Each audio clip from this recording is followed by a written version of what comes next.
Shalom, perkenalkan nama saya Rida Purnamasari Jenrato. Saya anak pertama dari 4 bersaudara dan saya sering dipanggil dengan nama sebutan Rida. Kalau dari latar belakang keluarga yang sederhana dan apa adanya, dan saya dari orang keluarga asli Nias dan bertempat tinggal di Sibolga. Keluarga saya dengan keadaan yang semua serba karena anugerah Tuhan. Dan jika dikatakan dari latar belakang yang apa adanya, bahkan sampai hari ini saya bisa lanjut sekolah dan adik-adik saya dan semuanya bisa sekolah, itu semua karena anugerah Tuhan.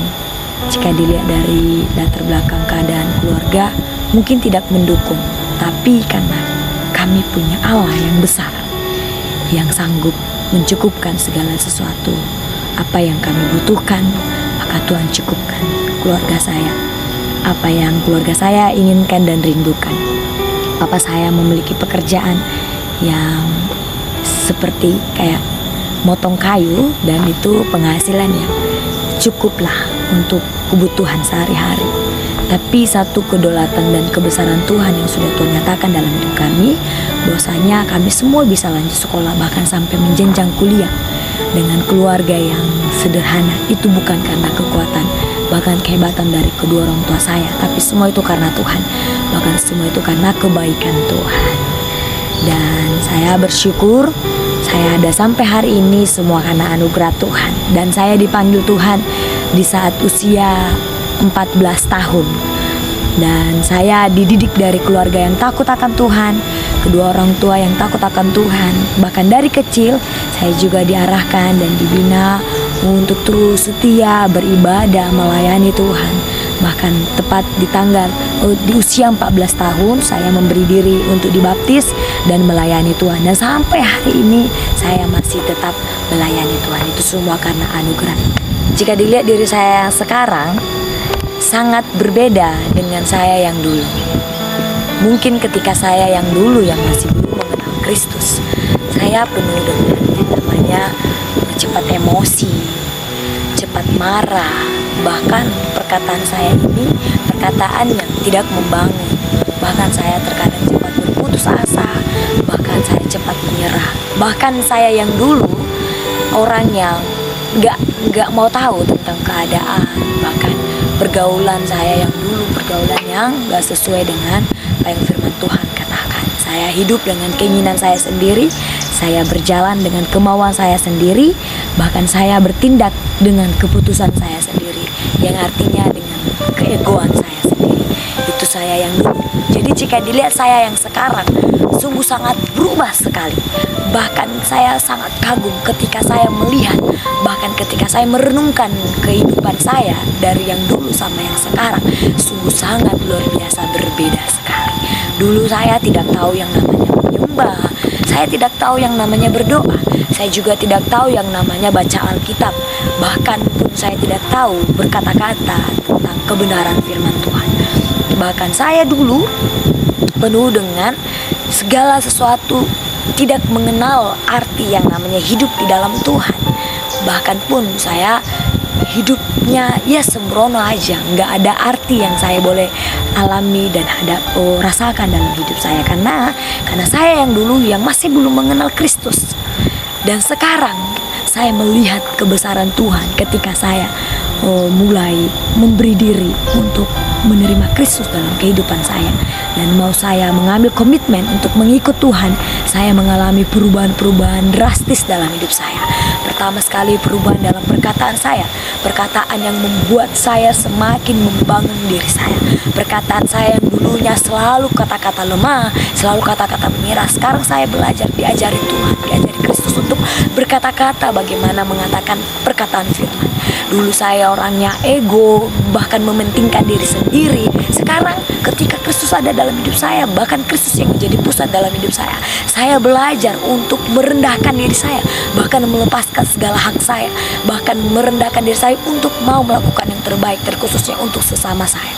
Bahkan dulu saya orangnya yang cepat marah, cepat emosi, Dan saya di sini dikikis, diajari begitu banyak hal ketika Kristus ada dalam diri saya, untuk saya tetap sabar, untuk saya tetap rendahkan diri saya di dalam Tuhan.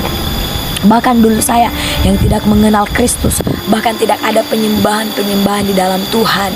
Sekarang ketika saya sudah mengalami Kristus, hidup saya gak pernah lepas dengan yang namanya penyembahan. Dulu saya orang yang malas berdoa, malas baca Alkitab. Tapi sekarang ketika Kristus datang mengisi hidup saya, mengubah hidup saya, akhirnya ketika satu hari saya tidak ada penyembahan, satu hari saya tidak ada baca Alkitab, rasanya hidup ini kayak kosong, kayak hampa. Itulah yang membuat saya berubah. Jadi ketika saya merenungkan diri saya, mulai dari ujung rambut sampai ujung kaki saya bersyukur kepada Tuhan. Karena kenapa? Karena Tuhan ubah hidup saya dari hidup saya yang lama, yang penuh dengan kegelapan, sehingga sekarang saya menjadi Rida yang baru, Rida yang berkenan di hadapan Tuhan, Rida yang berharga di hadapan Tuhan, Rida yang sempurna, Rida yang dipakai Tuhan, bahkan Rida yang diperlengkapi oleh Tuhan. Saya sadari akan hal itu. Oleh sebab itu, dengan kasih anugerah yang saya sudah terima secara cuma-cuma, itulah yang membuat saya semakin bergairah di dalam Tuhan, bahkan semakin membuat saya semakin hari semakin mencintai Tuhan. Tak kalah ketika ada masalah, dulu saya waktu belum mengenal Kristus dalam hidup saya, dulu saya ketika ada masalah, saya selalu mengambil jalan pintas. Artinya apa? Saya menyerah, saya berputus asa, bahkan saya lari dari masalah itu. Bahkan ketika saya lari dari masalah itu, bukan yang membuat masalah itu jadi selesai, malahan semakin lama semakin membesar. Tapi ketika saya di dalam Kristus, ketika ada masalah yang saya hadapi, ada yang membuat saya kuat, yaitu Kristus. Dulu saya tidak bisa kuat karena tidak ada yang menopang saya, tidak ada yang menguatkan saya, tidak ada yang menolong saya. Tapi sekarang saya melihat diri saya di dalam Kristus. Ketika ada pun berbagai masalah yang boleh saya hadapi, saya merasakan Tuhan Yesus ada dalam hidup saya, sehingga saya merasakan penyertaan Tuhan itu sempurna bagi saya, sehingga saya tidak menyerah, malahan saya semakin dikuatkan oleh Tuhan, semakin dimampukan oleh Tuhan untuk menghadapi semua permasalahan itu. Itulah bedanya saya yang dulu sama saya yang sekarang. Mungkin dulu ketika saya ada masalah, tidak ada tempat saya untuk meminta pertolongan, tidak ada tempat saya untuk berseru, tidak ada tempat saya untuk mengadukan semuanya, bahkan tidak ada tempat saya untuk mendapatkan kekuatan baru. Tapi ketika saya di dalam Tuhan, saya ada tempat pengaduan saya, ada tempat penghiburan saya, ada tempat sukacita hati saya, yaitu apa? Yaitu Kristus. Jadi ketika merenungkan, sungguh luar biasa Kristus dalam hidup saya.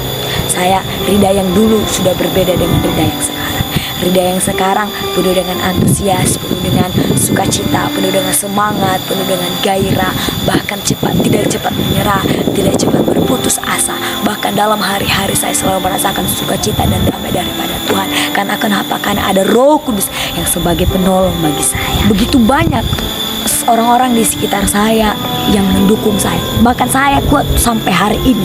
Itu semua karena anugerah Tuhan. Dan juga ada orang-orang di sisi saya, ada keluarga saya, ada sesama saya, ada bapak, mama, ada keluarga rohani saya, bahkan ada teman-teman saya yang selalu mendukung saya. Tidak hanya mereka mendukung, tidak saja mereka mendukung dalam hal dana, mereka mendukung dalam doa, dalam dukungan, dalam motivasi, dalam nasihat. Dulu waktu saya belum mengenal Kristus, ada seorang nenek, dan ini nenek saya sampai hari ini masih hidup. Dan melalui iman nenek saya inilah saya bisa diselamatkan, dan saya boleh menerima Kristus dalam hidup saya. Waktu saya belum menerima Kristus, ada seorang nenek saya ini datang ke rumah, melayani saya, selalu menyampaikan kebenaran firman Tuhan kepada saya. Tapi ketika dulu itu saya masih belum membuka diri saya masih menutup diri saya. Sehingga ketika nenek saya itu datang ke rumah, saya begitu banyak alasan supaya tidak jumpa dengan nenek saya. Saya pasti pura-pura tidur lah, ataupun saya melakukan aktivitas yang lain supaya tidak jumpa dengan nenek saya. Karena saya berpikir kalau saya jumpa dengan nenek saya, otomatis nenek saya ini menceritakan cerita tentang Tuhan lah, cerita tentang firman lah. Nah itu yang membuat hati saya kesel, jengkel, dan gak suka. Itulah saya yang dulu, karena hati saya masih tertutup. Tapi Roh Kudus bekerja melalui kehidupan nenek saya itu, sehingga nenek saya tidak pernah berputus-putus asa untuk datang mengunjungi saya, melayani saya. Sehingga ketika titiknya di mana Roh Kudus bekerja dalam hati saya melalui pelayanan nenek saya, sehingga tiba di satu titik itu waktu saya umur 14 tahun, Roh Kudus menjamah hati saya. Dan ketika nenek saya datang ke rumah, tiba-tiba saja saya dengan kayaknya ada dorongan Roh Kudus. Tiba-tiba saya dengarkan apa yang diceritakan nenek saya, kesaksian tentang Kristus, sehingga melalui itu hati saya terjamah. Hati saya jadinya disentuh oleh pekerjaan Roh Kudus. Nah disitulah ketika hati saya dijamah dengan pekerjaan Roh Kudus, disitulah saya mengambil komitmen untuk mengikut Tuhan. Dan saya mau merubah diri saya mengambil komitmen untuk meninggalkan semua kelemahan saya yang dulu. Dan ketika saat itu saya ambil keputusan untuk dibaptis dan untuk melayani Tuhan. Dan itulah jalan pertama saya bisa menerima Kristus dalam hidup saya. Dan sampai detik ini saya bisa rasakan penyertaan Tuhan itu. Begitu banyak tantangan demi tantangan yang boleh saya hadapi, karena saya kuat itu semua karena pekerjaan Roh Kudus. Di balik itu semua juga ada orang-orang yang dipakai Tuhan untuk menguatkan saya, untuk mendukung saya, bahkan untuk mendoakan saya. Itulah yang menguatkan saya. Di balik itu semua ada nenek saya, sampai detik ini masih tetap mendoakan saya. Saya boleh rasakan doa-doanya sehingga saya tetap kuat ketika begitu banyak permasalahan yang boleh saya hadapi, apalagi dunia rantau, dengan sendirinya berjuang sendiri, mandiri sendiri, berjuang semua dalam kuliah dan segala lain sebagainya. Secara daging saya nggak sanggup, tapi ada Kristus yang menguatkan saya. Di samping itu juga ada orang-orang yang mendoakan saya, yang mendukung saya. Salah satunya dari keluarga saya, yaitu nenek saya yang selalu mendoakan saya, dan juga dari mama saya, dari papa saya yang selalu mendukung saya dalam doa, yang selalu memotivasi saya, yang selalu mengarahkan saya untuk tetap terus percaya, untuk tetap terus mengandalkan Tuhan. Di samping itu juga di tempat ini ada papa rohani saya, ada mama rohani saya, ada kakak-kakak rohani saya, bahkan ada sesama saya yang selalu menguatkan saya ketika saya lemah. Saya pernah di titik kelemahan, saya pernah di titik merasakan jenuh, bahkan saya pernah di titik merasakan semua rasanya gak ada gunanya. Karena dunia rantau ini dengan keadaan yang serba ya apa adanya, saya pernah di titik ya sudahlah, seperti segala perjuangan yang saya lakukan tidak ada yang tidak tidak bernilai di hadapan sesama saya. Saya pernah di titik itu. Saya merasa yang saya lakukan itu semua serba salah. Saya merasa yang saya lakukan itu semua sia-sia. Bahkan tidak ada yang suatu hal yang mendukung saya. Tapi di mana Roh Kudus saat itu bekerja, Roh Kudus berbicara di hati saya untuk saya kembali bangkit. Dan saat itu saya bangkit dan saya kembali melihat, bahkan memandang secara positif.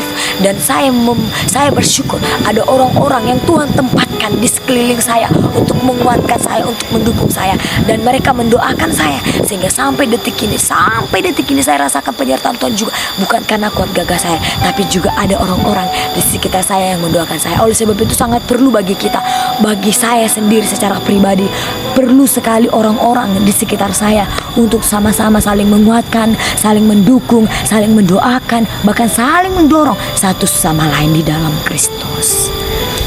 Ketika saya dipanggil di masa muda saya, ada satu visi yang saya tangkap di dalam Kristus. Saya dipanggil Tuhan di masa muda, maka saya juga harus menjangkau anak-anak muda di luar sana yang belum merasakan apa yang saya rasakan. Dan kerinduan besar saya, kasih Kristus yang saya boleh rasakan ini, saya rindu, sangat memiliki kerinduan yang besar untuk anak-anak muda di luar sana juga boleh merasakan apa yang saya rasakan ini.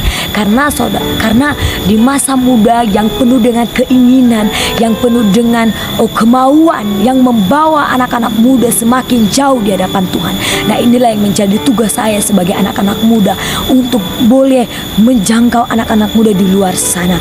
Saya memiliki kerinduan ketika saya diselamatkan dan mengalami Kristus dalam hidup saya. Saya memiliki kerinduan bahwasanya saya pengen sekali bekerja di kementerian ini dulu, ini kerinduan saya. Saya bekerja di Kementerian Keagamaan. Kenapa saya pengen sekali bekerja di Kementerian Keagamaan? Karena saya melihat ketika bekerja di Kementerian Agama itu pasti akan turun lapangan. Turun lapangan akan melihat sekolah-sekolah, bahkan SD, SMP, SMA. Otomatis SD, SMP, SMA itu kan banyak sekali anak-anak muda. Saya pengen sekali terjun langsung ke lapangan untuk melayani anak-anak muda, terkhususnya di zaman akhir-akhir ini. Kita tahu juga bahkan akhir-akhir ini anak-anak muda di era zaman modernisasi yang semakin maju ini bahkan akan semakin diarahkan di zaman digitalisasi yang membuat semua serba digital, yang membuat semua serba modern. Bahkan pun dalam segala keadaan, bahkan sampai ujung rambut, sampai ujung kaki itu semua modern. Bahkan segala keadaan aktivitas manusia akan dibawa, bahkan diarahkan ke arah digitalisasi. Nah inilah anak-anak muda dipacu untuk semakin bertumbuh, bahkan berkembang. Ada dua segi yang boleh kita lihat. Ada anak-anak muda yang meresponi dengan sisi positif, sehingga ketika zaman modernisasi ini maju, anak-anak muda yang menanggapi positif, mereka akan bertumbuhnya ke hal yang positif.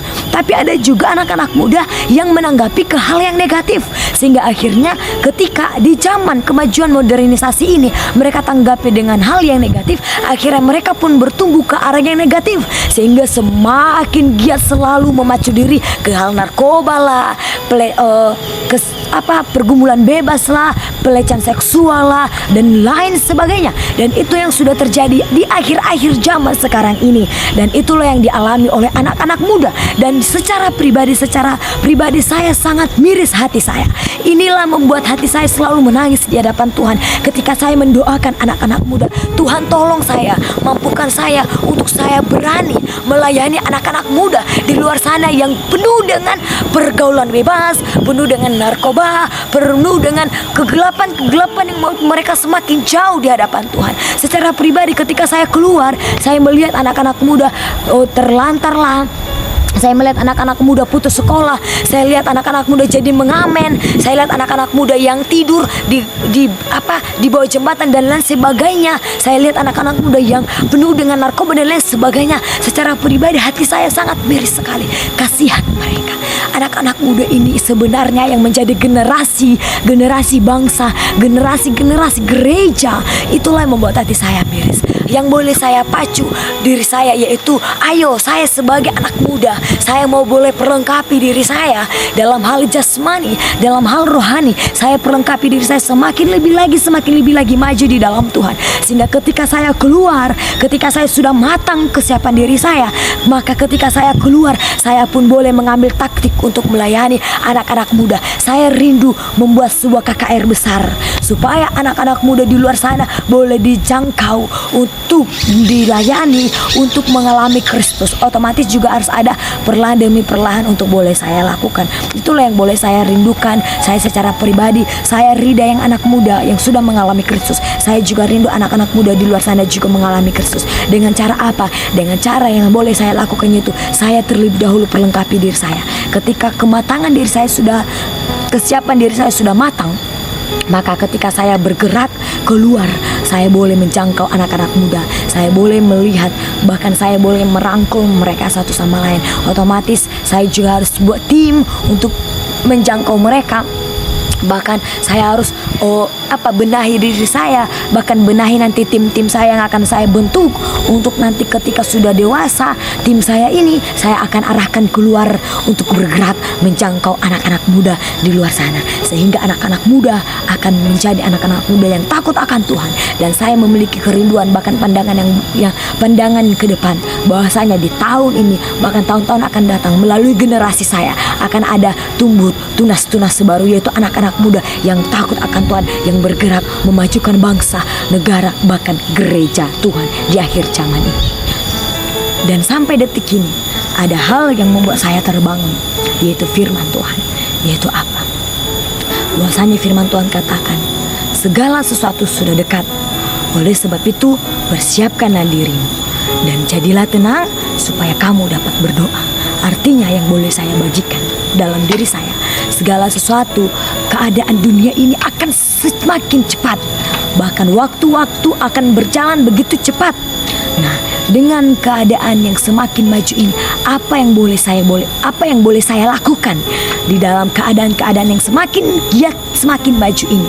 Bahkan keadaan firman Tuhan juga katakan, yang jahat akan semakin jahat, yang baik akan semakin baik, yang tahir akan semakin tahir, yang najis akan semakin najis, dan lain sebagainya. Oleh sebab itu, dalam keadaan yang semakin maju ini, apa yang boleh engkau lakukan? Yang engkau boleh lakukan yaitu dalam masa-masa sekarang ini, engkau boleh persiapkan dirimu untuk engkau boleh tenang, engkau boleh berdoa, dan lakukan segala sesuatu apa yang menjadi visi misimu di dalam Tuhan, apa yang menjadi visi misimu di dalam Tuhan untuk boleh engkau lakukan. Dan satu lagi yang boleh menjadi ayat emas saya, biarlah rohmu menyala-nyala dan layanilah Tuhan di masa-masa akhir ini yang semakin keadaan ini akan semakin cepat berlalu. Apa yang boleh saya lakukan? Saya boleh perlengkapi diri saya untuk saya boleh tenang, dan saya berdoa, dan saya memacu diri saya untuk roh saya semakin menyala-nyala di dalam Tuhan, untuk saya boleh melayani Tuhan, sehingga tiba pada akhirnya nanti saya tidak didapati bercacat celah. Dan ketika sudah saat akhirnya, saya akan bersama-sama dengan Kristus, dengan roh yang selalu bertekun di dalam Tuhan, dengan roh yang setia di dalam Tuhan, melayani Tuhan sampai akhir hidup saya. Karena apapun yang saya kerjakan tidak ada yang sia-sia di hadapan Tuhan, dan upah yang saya kerjakan yaitu mahkota kehidupan. Biarlah rohmu menyala-nyala dan layanilah Tuhan. Puji Tuhan, penilaian bagi kampus Yapin Stapin Majalengka, saya 4 tahun diproses di tempat ini. Banyak hal lah yang boleh saya alami ya, banyak hal yang boleh saya rasakan, banyak hal yang boleh saya nikmatilah prosesnya di kampus Yapin ini. Baik suka, baik duka yang boleh saya hadapi. Tapi melalui kampus Yapin ini ya, saya diajarkan, bahkan saya dilatih untuk semakin dewasa, untuk semakin lebih baik lagi ke depan. Bahkan pun saya dilatih dalam hal intelektual, itu sangat dilatih. Bahkan yang lebih sangat dilatih itu dalam hal bidang kerohanian. Dan saya sampai hari ini semua karena bimbingan, bahkan arahan, bahkan para pemimpin-pemimpin yang ada di tempat ini, saya melihat sungguh sangat baik adanya. Bahkan seluruh pemimpin-pemimpin yang bergiat selalu, bahkan berupaya selalu, bahkan berusaha, berjeri lelah, bersusah payah untuk bagaimana anak-anak saya ini semakin bertumbuh. Dan itu yang saya boleh alami, dan saya akui saya bertumbuh di dalam bimbingan, bahkan di dalam arahan, bahkan di dalam proses selama di kampus Yapin ini. Saya bertumbuh di dalam Tuhan. Bahkan saya semakin lebih banyak mengerti, bahkan lebih banyak paham akan kebenaran firman Tuhan melalui arahan-arahan, melalui bimbingan, bahkan melalui proses-proses yang boleh saya alami di kampus Yapin ini. Bahkan penilaian saya di kampus Yapin ini sungguh sangat baik adanya. Saya dilatih dalam hal karakter, saya dilatih dalam hal memiliki sifat yang benar-benar sifat karakter Kristus. Saya dilatih untuk memiliki intelektual, bahkan wawasan yang terbuka, bahkan pengetahuan yang semakin meningkat. Bahkan saya dilatih untuk memiliki kehidupan kerohanian yang bertumbuh, kehidupan kerohanian yang hidup di dalam Tuhan. Dan itu yang saya boleh alami di kampus Yapin ini. Dan saya melihat bahkan antara pemimpin yang ada, kerja keras yang dilakukan oleh pemimpin yang ada sungguh sangat baik adanya. Bahkan dengan segala peraturan-peraturan yang ada di tempat ini juga sungguh sangat baik adanya. Tetapi ada juga di dalam hal-hal proses-proses yang boleh diterapkan di kampus Yapin ini, ada juga hal-hal yang boleh diubah, ada sisi-sisi juga yang boleh diubah, yaitu yang membuat antara anak-anak Yapin, bahkan pemimpin-pemimpin yang ada, untuk semakin lebih membangun hubungan lebih baik lagi antara sesama, antara staf yang ada, antara pemimpin yang ada, bahkan antara mahasiswa dan pemimpin yang ada, itu untuk boleh kembali dibangun lagi, untuk semakin lebih baik lagi. Jadi terasa ikatan keluarga itu lebih terasa, dan tidak saling menuntut antara pemimpin, antara mahasiswa, tetapi sama-sama saling bekerja sama, saling mendukung, saling berkesinambungan, saling bergandengan tangan untuk lebih lagi memajukan kampus Yapin ini semakin lebih baik lagi. Dan saya melihat juga hal-hal bahkan fasilitas-fasilitas yang ada di kampus Siapin ini sungguh sangat baik adanya. Tapi inilah doa saya di hadapan Tuhan, untuk fasilitas-fasilitas di kampus Siapin akan semakin lebih diperlengkapi lagi, bahkan dalam hal jasmani semakin diperlengkapi lagi, bahkan dalam hal bidang kerohanian juga semakin diperlengkapi lagi. Itulah keinginan saya, bahkan kerinduan saya, bahkan penilaian saya di kampus Siapin selama saya ada di kampus Siapin ini selama 4 tahun diproses. Dan harapan saya untuk anak-anak Siapin, walaupun begitu banyak hal yang boleh dihadapi, bahkan terkadang ada titik-titik di mana merasakan tidak sesuai di hati, titik-titik di mana merasakan kejenuhan, titik-titik di mana merasakan kewalahan dan lain sebagainya. Tapi ingatlah, untuk anak-anak Siapin, engkau telah dipanggil dan ditetapkan Tuhan menjadi seorang hamba Tuhan. Apapun yang engkau boleh hadapi, itu adalah warna-warni hidup yang boleh engkau alami di dalam Tuhan. Itu adalah warna-warni kehidupan, warna-warni pelayanan yang engkau boleh hadapi, baik suka maupun duka yang engkau boleh hadapi. Itu suatu proses membuat engkau semakin dewasa di dalam Tuhan. Tetapi saya mau mengajak seluruh anak-anak Siapin, apapun keadaanmu, apapun yang kau alami selama engkau diproses di kampus Siapin, engkau mungkin boleh tidak terima, bahkan tidak sesuai di hatimu. Tapi lihatlah, Tuhan bekerja di dalamnya untuk engkau semakin bertumbuh, untuk engkau semakin lebih lagi mengalami Kristus di dalam Tuhan. Maka dari itu, biarlah rohmu semakin terpacu di dalam Tuhan. Jangan pernah lemah dengan keadaanmu, tapi engkau boleh kuasai dirimu. Engkau boleh melihat dari segala keadaan yang engkau boleh hadapi selama engkau diproses di kampus Siapin. Ini adalah cara Tuhan untuk membuat engkau semakin bertumbuh. Ini adalah cara Tuhan untuk membuat engkau semakin dewasa di dalam Tuhan. Maka dari itu, kalau engkau mengalami proses hal-hal biasa saja, prosesmu biasa-biasa saja, maka engkau tidak akan bertumbuh. Tapi ketika engkau mengalami prosesmu hal-hal yang luar biasa, memacu dirimu semakin maju di dalam Tuhan, maka engkau akan mengalami hal-hal yang besar di dalam Tuhan. Maka dari itu, jangan pernah melihat dari sisi negatif, tapi belajarlah untuk melihat dari sisi yang positif. Jangan pernah melihat kelemahan sesamamu, jangan pernah lihat kelemahan pemimpinmu, bahkan jangan pernah lihat kelemahan yang engkau boleh alami akhir-akhir ini. Tapi engkau boleh melihat di balik itu semua Tuhan sedang bekerja merancang hal yang besar untuk engkau boleh maju di dalam Tuhan. Maka dari itu, mari pacu dirimu untuk engkau boleh menyala-nyala, untuk boleh engkau rohmu semakin berkobar-kobar di dalam Tuhan. Engkau boleh persiapkan dirimu baik dalam hal segala jasmani, intelektual, mental, spiritual, dan lain sebagainya. Engkau boleh persiapkan di dalam Tuhan, sehingga ketika nanti engkau keluar, engkau menjadi hamba-hamba Tuhan yang militan. Engkau anak-anak Siapin, cinta Tuhan, dan engkau boleh kerjakan dan buktikan bahwasanya hidupmu berdampak bagi bangsa, bagi negara, bahkan bagi gereja. Bahkan engkau menjadi berkat bagi kampus Siapin, dan nama Tuhan yang dipermuliakan. Tuhan Yesus memberkati.